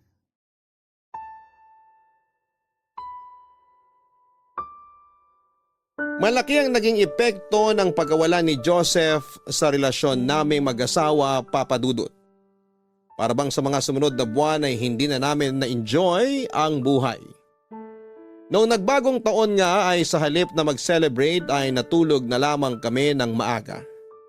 Hindi kaya ng puso naming salubungin ang bagong taong wala na ang anak namin. Pakiramdam kasi namin ay parang wala kaming karapatang magsaya dahil napabayaan namin si Joseph. Mabuti na lang at noong oras na yon, na sobrang napanghihinaan kami ng loob ng asawa ko ay nandoon ang mga kamag-anak at kaibigan namin na naging sandalan at suporta namin sa aming pagluluksa. Sa mga sumunod na taon ay parang lagi nang may puwang sa buhay namin na hindi mapunan-punan. Hindi namin namamalaya na dahil sa nangyari ay unti-unti na naming napabayaan ni Geneva ang pagsasama namin. Ang bawat araw ay naging mabagal. Saka na lang kami napapanatag tuwing natutulog kami dahil yon lang yung time na hindi namin nararamdaman ang sakit ng pagkawala ng anak namin. Pero tuwing gumigising kami, agad din kaming binabalot ng lungkot. Matagal bago namin natanggap ang katotohanan na matagal bago namin napatawad ang mga sarili namin. Sa mga panahon na nagluluksa kami, ay nalayo ang loob sa akin ni Geneva. Nagbago ang ugali nito. Naging malungkutin siya at tahimik at doon ko napansin na nagpatuloy ang pagkasira ng pamilya namin simula noong namatay si Joseph, Papa Dudut. Dahil sa mababang moral naming pareho ni Geneva, napabayaan namin ang buhay namin bilang mag-asawa. Parang bumabangon na lamang kami para gawin ang mga dapat gawin. Ako mismo ang nakasaksi kung papaano unti-unting nawala ang ningning sa dating masayang mga mata ng asawa ko. Inamin sa akin ni Geneva na para bang wala na raw purpose ang buhay niya. Trabaho niya ang maging ina sa anak namin pero hindi man lang daw niya nagawa yon ng maayos. Siyempre, Papa Dudut, hindi ko hinayaang ganon ang maramdaman ni Geneva. Araw-araw kong pinapaalala sa kanya kung gaano siya kabuti at kagaling na ina. Walang may gusto sa nangyari at kahit anong pagsisisi pa ang gawin namin ay hindi na nito may babalik pa ang buhay ni Joseph. Kung sabayan ko si Geneva sa kanyang kalungkutan ay hindi maghihilom ang mga sugat namin. Kaya ako na ang kusang bumangon para tulungang makatayo at makabalik sa dati ang asawa ko. Bilang padre di pamilya, ayoko maging ang asawa ko ay mawala sa akin kaya ginawa ko ang lahat para sabay naming magamot ang sugat sa pareho naming puso. Ipinangako ko sa sarili ko na hindi ko hahayaang hilahin kami pababa ng trahedyang nangyari sa buhay namin. Ako ang nagsilbing motivation ni Geneva para magsimula ulit at hindi ako pumayag na hindi ko may babalik ang dating Geneva na malakas, matapang at puno ng positibong pananaw sa buhay.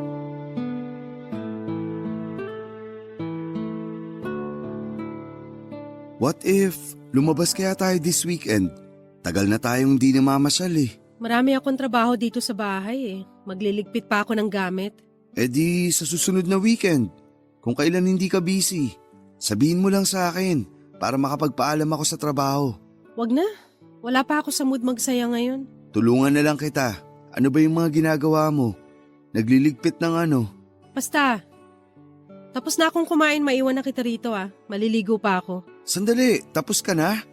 Hindi man lang nabawasan yung pagkain sa pinggan mo ah. Hindi ako masyadong gutom. Wala akong gana. Kahapon yan din ang sinabi mo. Wala nang nutrients na nakukuha yung katawan mo.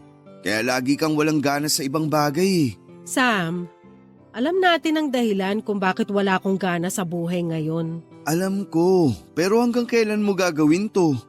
Hanggang kailan mo planong parusahan yung sarili mo dahil sa nangyari? Hanggat kailan ko gusto. May problema ba ron? Oo, marami. Hindi maganda tong ginagawa mo sa sarili mo. Sabi mo magluksa ako hanggat kailan ko gusto.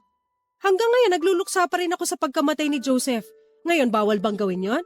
Hindi naman yun ang ibig kong sabihin. Ilang buwan na yung lumipas. Kahit sana naman may makita akong improvement. Huwag mo akong pangunahan sa mga nararamdaman ko kasi hindi mo alam kung ano yung araw-araw na tumatakbo sa isipan ko. Nawalan din ako, Geneva. Masakit din para sa akin yung nangyari. Oo, anak mo siya. Nakasama mo siya ng 8 buwan, pero ako mas mahaba ang pinagsamahan namin ni Joseph dahil dinala ko siya ng 9 na buwan bago natin siya nakasama. Magkaiba tayo ng nararamdaman, Sam. So ano to? Kompetensya na kung sino yung mas matagal na kasama ng bata? Ikaw naman na nagsimula eh. Hindi porket tanggap mo na wala na si Joseph, ibig sabihin nun ay matatanggap ko na rin yung nangyari. May kanya-kanya tayong proseso ng pagluluksa at magluluksa ako hanggat kailan ko gusto. Hanggat nabubuhay ako, hindi ko matatanggap na wala na ang anak ko. Sorry, hindi kita pinipilit na tanggapin ang nangyari. Hindi rin totoo na nakamove on na ako mula sa pagkawala ni Joseph. Ako rin naman, may mga panahon na nagsisisi ako, nangihinayang. Siguro nga, totoo na mas masakit para sa iyo yung nangyari dahil mas mahaba yung naging pagsasama niyong mag-ina. Literal na ikaw ang bumuo sa kanya eh. Gusto kong maghili ang puso mo at kung hindi ka pa ready, okay lang. Katulad nga ng sinabi ko noon, walang mali sa pagiging mahina.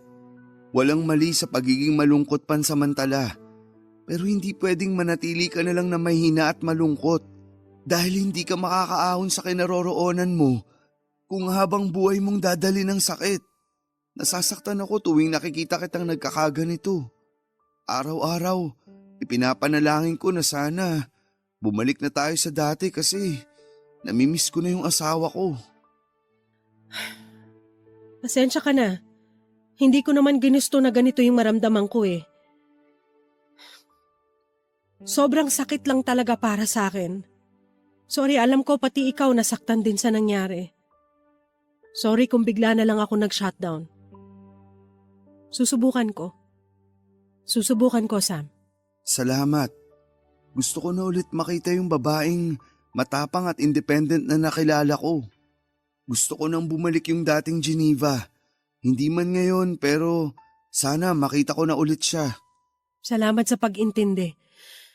Maiwan na kita. Matutulog ka na ba pagkatapos mong maligo? Oo, sana. Pagod na tong katawan ko. O sige, magpahinga ka na. Pero bukas, pwede mo ba akong samahan? Saan? Sa simbahan. Matagal ka nang di nagpupunta sa simbahan. Samahan mo ako bukas. Okay, sige. Sasamahan kita.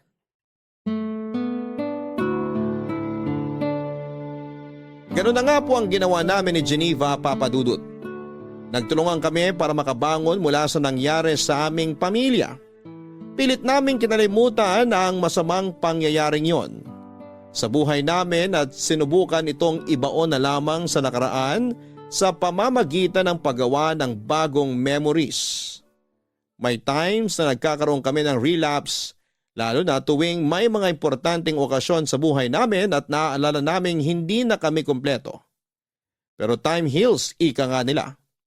Dahil unti-unti ay natanggap din namin ang katotohanan na wala na talaga si Joseph. Nag-focus ako sa trabaho para makalimot samantalang si Geneva naman ay naghanap ng mga bagong pagkakabalahan para maibsan ang kanyang pangungulila. Thankfully ay nagkaroon ng magandang balita sa buhay namin matapos ang mahabang kalungkutan noong nalaman naming buntis si Geneva.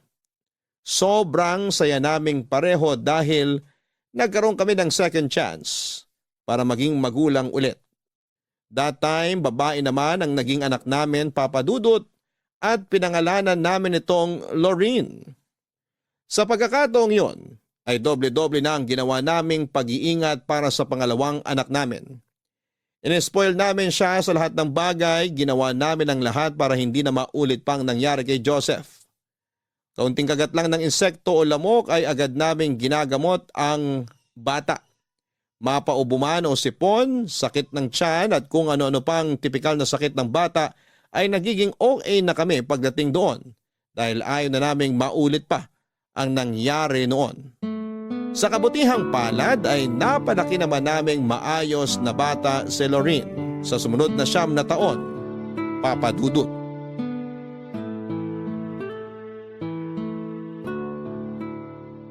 Salamat po. Keep the change na lang po. Oh, ayun na yung favorite mong puto bumbong. Salamat, Daddy! Isa lang po binili nyo? Wala po kayong binili para sa inyo ni Mami? Sa susunod na lang. Busog pa ang daddy mo eh. Ako naman pass muna kasi kumain na ako niyan kahapon. Ikaw hindi ka ba nagsasawa dyan? Araw-araw ka nang kumakain yan ah. Mamaya maging kakulay mo na yung puto bongbong, sige ka. Never po ako magsasawa sa puto bongbong. Ito na po yung best food sa buong mundo. Ay sus, basta talaga simbang gabi. Automatic nang may kasamang puto bumbong no. Kaya nga mas maaga pa tong nagigising kaysa sa atin eh. Puto bongbong lang yata habol mo kaya ka nagsisimbang gabi. Hindi po. Siyempre nagpupunta po ako sa church para mag-pray kay Jesus. Ano namang pinipray mo? Na ano po, sana po maging healthy kayong dalawa ni Mami. Ang sweet naman ng baby ko. Alam mo ba na kapag nakompleto mo raw ang simbang gabi, magagrant yung wish mo ngayong Pasko? Talaga po? Oo. Kaya po siguro hindi natupad yung hiling ko last year kasi hindi natin nakumpleto yung simbang gabi. Teka, hindi ba natin nakumpleto yung last year? Hindi yata. Hindi ko na rin maalala eh. Hindi po natin nakumpleto. Nakasulat po yun sa diary ko, kaya alam ko po yun. Last year po kasi, may work po sa hospital si Daddy. Tapos, puyat ka rin po, Mami. Kaya po hindi tayo nakapunta. Tanda mo pa talaga yun? Opo, kaya please po, kumpletuhin natin tong simbang gabi ngayon para naman po makahiling po ako sa Pasko. Ano bang hiling mo sa Pasko? Secret po, baka po hindi magkatotoo eh. Sabihin mo na. Promise ko, kukompletuhin natin ngayon ang simbang gabi para magkatotoo yung wish mo. O sige na nga, sasabihin ko na nga po. Ang hiling ko po ngayong Christmas, sana po magkaroon na ako ng baby brother. Gusto mo pa magkaroon ng kapatid? Opo, palagi ko po yan pinagpe-pray bago ako matulog eh. Ayaw mo bang maging only child? Para ikaw lang ang princess namin? Gusto ko po nang may kalaro ako eh. Ang boring po sa bahay kapag pareho kayong busy ni Mami. Hayaan mo, ako na lang magiging playmate mo. Ayoko po. Gusto ko po baby brother. Lagot ka, gusto pa raw ng isa oh. Kasalanan mo to eh. Sinabi mo pa kasi na kailangang humiling kapag nakumpleto yung simbang gabi. Napasubo tuloy tayo. Hindi ko naman alam na kapatid pala ang gusto nito. Kala ko, laruan o gadget lang yung wish niya. Para sana magka-idea ako kung anong ireregalo ko sa kanya sa Pasko eh. Paano ko ibabalot yung baby niyan? Paano ka makakabuo ng baby na aabot sa Pasko? Yun ang problema. Eh di next year na lang. Seryoso ka? Siraulo ka talaga. Bakit? Ayaw mo na ba? Hindi sa ayaw. Ang tanong, kaya ko pa ba? Magfo-42 na ako next year. Hindi na kaya ng katawan ko magkaanak ulit. Ikaw na lang kung gusto mo. Eh kung pwede lang sanang magbuntis ang lalaki. Ako na lang yung magbubuntis. Daddy, Mami, naririnig ko po kayo. Okay lang naman po kung hindi na ako pwedeng magkaroon ng kapatid. Bigyan niyo na lang po ako ng tablet. O ayan, narinig mo, humihirit. Tablet daw. Tignan natin kung makakapunta si Santa sa atin ngayong Pasko. Baka bigyan kanya ng tablet. Pwede rin pong papi para naman po meron akong kalaro. Mas maganda nga yun. Matagal ko na rin gusto magkaroon ng aso. O sige, mag-a-adapt tayo ng papi in one condition. Ano po yun? Need mong makumpleto ang simbang gabi, okay? Oo naman po! Wala pong problema yon. Basta ba hindi kayo masyadong busy ni Mami eh. Para po may kasama akong pumunta sa church. Yun naman pala eh. No problem yan. O siya, umuwi na tayo. May pasok pa ang daddy mo mamaya.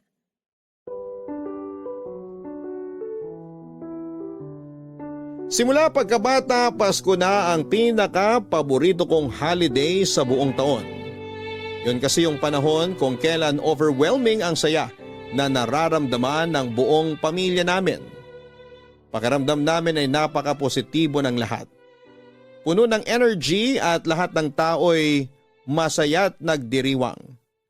Taon-taon ay sinisiguro kong nagkakaroon ako ng time na makasama ang pamilya ko lalo na tuwing Noche Buena. Naging bonding time na namin bilang pamilya ang paghahanda ng pagkain at pagkakaroon ng family bonding habang nag-aantay na sumapit ang alas 12. Minsan nagmo-movie marathon kami. May pagkakataon naman na naglalaro kami ng board games. Every year ay sinisiguro naming mas enjoy ang bawat Pasko kesa sa nakaraang taon. Pagsapit ng Noche Buena, salo-salo kaming kumakain sa mga masasarap na handa at tuwing nangyayari yon, isang bakanting upuan ang inilalaan namin sa hapagkainan para sa anak naming si Joseph. Wala na siya sa buhay namin pero gusto namin ni Geneva na tuwing Pasko ay may espesyal na lugar ang panganay namin sa aming pamilya. Sa ganong pagkakataon ay nararamdaman namin na mas buo kami bilang pamilya. Gusto naming ipakita na kailanman ay hinding-hindi mawawala sa puso namin si Joseph. Pero papadudot ang hindi ko inaasahan noong taong yon. Sa halip na isang bakanting upuan lang ang kailangan kong ihanda sa pagsapit ng Pasko, ay 2 upuan pala ang mababakante sa mismong araw ng Noche Buena. Katatapos lang ng simbang gabi noon, tuwang-tuwa si Lorraine dahil sa wakas ay makakapag-wish na siya dahil nakumpleto na niya ang pagsisimba simula noong nagsimula ang simbang gabi. Dala ang paborito ni Lorraine na puto bumbong ay pauwi na kami noon at nagdesisyon na kung ano ang mga pelikula na papanoorin namin buong araw habang naghihintay para sa Noche Buena. Nakahanda na rin ang grocery list ni Geneva dahil marami siyang planong lutuin noong araw na yon. Sobrang saya ko noon dahil kompleto ang pamilya ko. Wala kaming problema, wala kaming inaalala. Ang mga regalo namin para sa isa't isa ay nakabalot na at naghihintay na sa bahay. Nakaredy na rin ang mga pailaw na sisindihan namin pagsapit ng hating gabi. Habang binabagtas namin ang daan pauwi at nakikinig sa mga classic na Christmas songs, ay isang pick-up ang biglang bumangga sa sasakyan namin. Napuruhan ang likod ng sasakyan kung saan ay nakaupo si Lorraine. Pagkaramdam ko sa impact ng banggaan ay biglang lumubog ang puso ko. Agad na pumasok sa isipan ko ang anak ko. Natakot ako para sa kanya at biglang nanumbalik ang bigat ng puso ko 9 years ago nung nabalitaan kong patay na si Joseph. Ayokong mangyari ulit yon, Papa Dudut, pero yon ang nasa isip ko habang nagpapaikot-ikot ang sasakyan namin. Kahit nahihilo ay agad akong lumabas ng sasakyan para i-check ang anak ko. Duguan nito at wala ng malay. Agad ako nagsagawa ng first aid samantalang tumawag na noon ng tulong si Geneva. Mabilis kaming nakarating sa ospital at doon ay agad na binigyang lunas ang anak namin. Sam, okay ka na ba? Oo, na-dislocate lang tong braso ko pero hindi na kailangang operahan. Mabuti naman. Ikaw, okay ka lang ba? Wala ka bang sugat? Wala, may ilang galos at pasalang ako. Malaking tulong yung suot kong seatbelt kaya hindi ako napuruhan. Salamat sa Diyos at okay ka lang. Si Lorraine? Wala pa siyang malay. Natahina yung sugat niya sa braso. Tinamaan siya ng bubog eh. Kinukunan na siya ng CT scan ngayon para malaman kung may internal damage ba siya. Diyos ko, bakit ba ito nangyari kung kailan magpapasko? Kasalanan ko to eh. Aksidente yung nangyari at wala kang kasalanan dun. Huwag mong sisihin ang sarili mo. Maayos na naging pagpapatakbo mo ng sasakyan. Kung may kailangan managot, dapat yung pick-up yun. Hindi nagminor sa intersection yung driver eh. Ano palang balita tungkol dun? Kumusta yung mga sakay ng kabilang sasakyan? Wala naman daw napuruhan sa kanila. Nakausap ko yung driver. Nandito rin sila sa ospital ngayon. Maya-maya may pupuntang pulis dito para mag-imbestiga. Gusto ko silang makausap. Nasaan sila? Sam, wag na. Pasko ngayon. Malala na tong nangyari sa atin kaya hayaan mo na lang muna sila. Paano ngayaan? Hanggang ngayon wala pang maalay ang anak natin dahil sa kanila. Nasira raw yung brake ng sasakyan nila. Nakausap ko na. Humihingi na sila ng tawad sa nangyari. Tutulong naman daw sila sa mga gastos natin dito sa ospital. Hindi nila tayo tatakbuhan. Dapat lang. Kapag may nangyari talaga kay Lorin, pananagutin ko sila. Walang mangyayaring masama kay Lorin. Magtiwala ka lang sa Diyos. Sabihan mo ako kapag nandito na yung mga pulis. Gusto ko magsampa ng kaso sa mga bumangga sa atin. Reckless driving yun. Sam, wag mo na munang isipin yan. Mag-focus na lang muna tayo kay Lorin. Hindi maganda na galit at sama ng loob yung nananaig sa emosyon natin ngayon. Ang kailangan natin, kumalma, okay? Huminahon ka muna. Dapat nasa bahay na tayo ngayon eh. Dapat nagpe-prepare na tayo para sa Noche Buena. Hindi dapat tayo nandito ngayon. Wala na tayong ibang magagawa kundi harapin kung ano man tong nangyayari sa atin ngayon. Kapag bumalik na si Lorin, pwede naman nating dalhin yung handa natin dito, di ba? Dito tayo mag-celebrate ng Pasko. Paano tayo makakapag-celebrate kung ganito ang estado natin ngayon? Kung gusto, may paraan. Pwedeng-pwede tayo mag-celebrate kahit ganito ang nangyari sa atin. Pero paano kung may Huwag masamang... mong isipin yan. Walang mangyayaring masama kay Lorin, okay? Makakaligtas siya. Hindi ko kakayanin, Geneva. Kapag mawalan na naman tayo ng anak. Huwag naman sana. Hindi na tayo mawawalan. Hindi ako papayag na mangyari ulit yon. Natuto na tayo sa nangyari dati, di ba?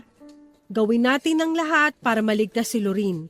Magtiwala tayo sa mga gumagamot sa kanya at manalig tayo sa Diyos.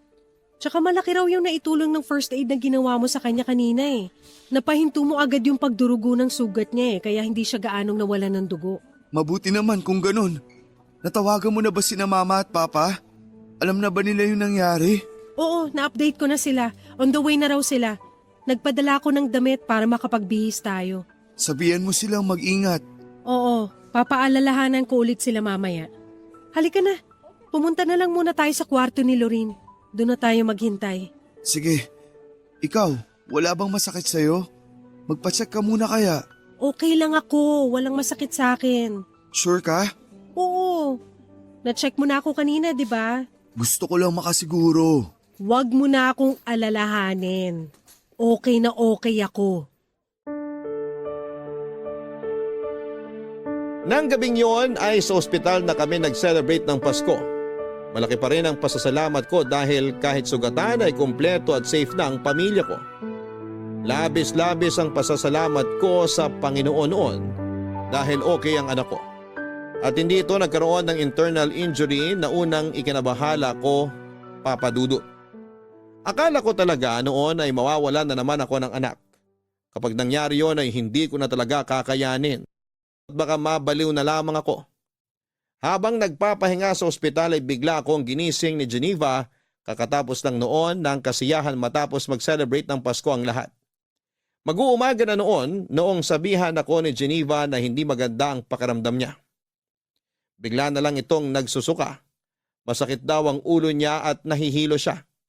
Saka lang nag-sink in sa akin ang isang realisasyon.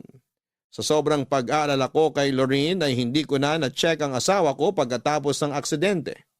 Wala din naman kasi siyang anumang matinding sugat na tinamo maliban sa mga pasa at galos. Sa katunayan ay siya pa ang nagbantay sa amin habang pareho kaming ginagamot ng mga doktor ni Lorin. Akala ko ay okay lang ang asawa ko. Pero noong nalaman kong may masama itong nararamdaman, ay agad akong nagpatawag ng nurse. Bago pa man sila makarating ay nawala na ng malay si Geneva at nag-seizure na siya, Papa Dudut. Agad siyang tinignan ng doktor at makaraan ng ilang oras ay dumating sa akin ang balitang wala na ang asawa ko. Nagkaroon daw siya ng internal bleeding sa utak at huli na ang lahat. Ayon sa doktor ay hindi siguro agad naramdaman ni Geneva na may dinadamdam siyang sakit dahil na rin sa adrenaline at sobrang pag-aalala para sa amin ng anak ko. Papa Dudut, muling gumuho ang mundo ko ng araw na yon. Kung kailan Pasko ay muling nalagasan na naman ang pamilya namin, Papa Dudut. Simula noon ay nag-iba na ang tingin ko sa Pasko.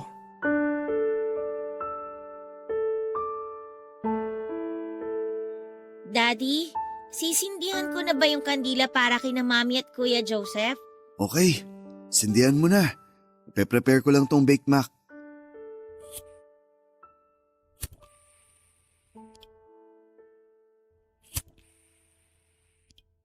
Ayan, nasindihan ko na. Wow! Ang bango naman itong kandila. Scented candle yan. Favorite scent yan ng mami mo. Lavender. Tapos ano naman po itong kay Kuya Joseph? Ano ba?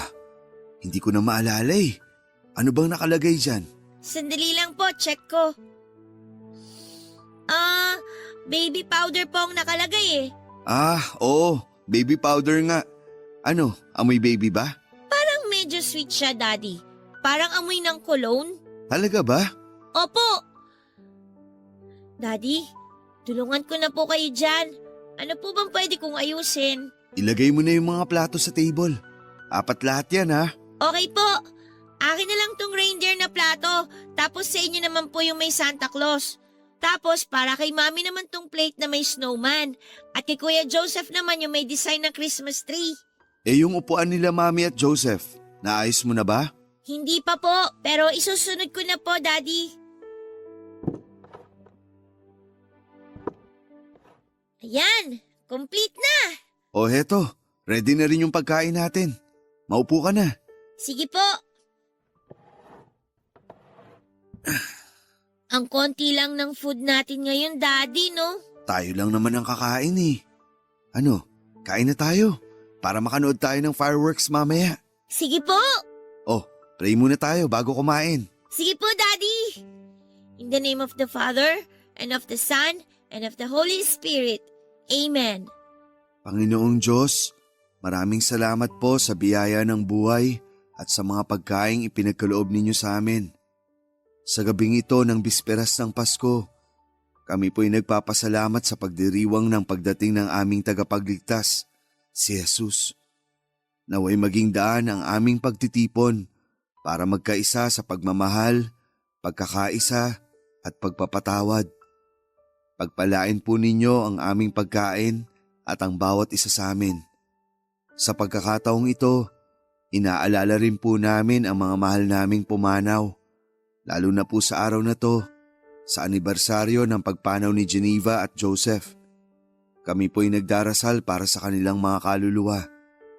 Naway maramdaman nila ang iyong kapayapaan at pag-ibig sa kabilang buhay. Gabayan po ninyo kami sa patuloy na pag-alala at paggalang sa kanilang mga alaala. Lord, sana po maging happy ang Christmas ni na Mami at Kuya Joseph dyan sa langit. Nag-prepare po kami ng space para po sa kanila dito. Ang hiling ko po ngayong Pasko, sana po maging masaya na ulit si Daddy katulad ng dati. In Jesus' name we pray. Amen. Amen. Bakit naman yun ang winish mo para sa akin? Hindi ba ako happy? Parang hindi po kasi kayo happy eh. Happy naman ako kasi nandyan ka. Medyo malungkot lang kasi hindi tayo kompleto. Pero masaya ako ngayon. Daddy, miss niyo na po ba si Mami? Oo naman. Miss na miss ko na ang mami mo. Sobra. Miss ko na yung taon-taon na panonood natin ng mga Christmas movie. Miss ko na yung mga luto niya. Miss ko na siyang yakapin. Ako rin po, miss ko na rin po si Mami. Ipag-pray na lang natin siya palagi na sana happy na siya sa heaven kasama ang Kuya Joseph mo. Sa tingin mo po ba, Daddy, nag-celebrate din kaya sila ng Christmas sa heaven? Oo naman. Sigurado akong magkasama sina Mami at Joseph doon ngayon. Nasa isang table din sila katulad ng ginagawa natin. Tapos may 2 upuan din sila doon para sa atin katulad dito na may 2 upuan din sila na naka-ready. Tapos sabay po tayo nagse-celebrate at kumakain? Oo, parang gano'n na nga. Hindi man tayo magkakasama, pero parang kasama na rin natin silang nagse-celebrate.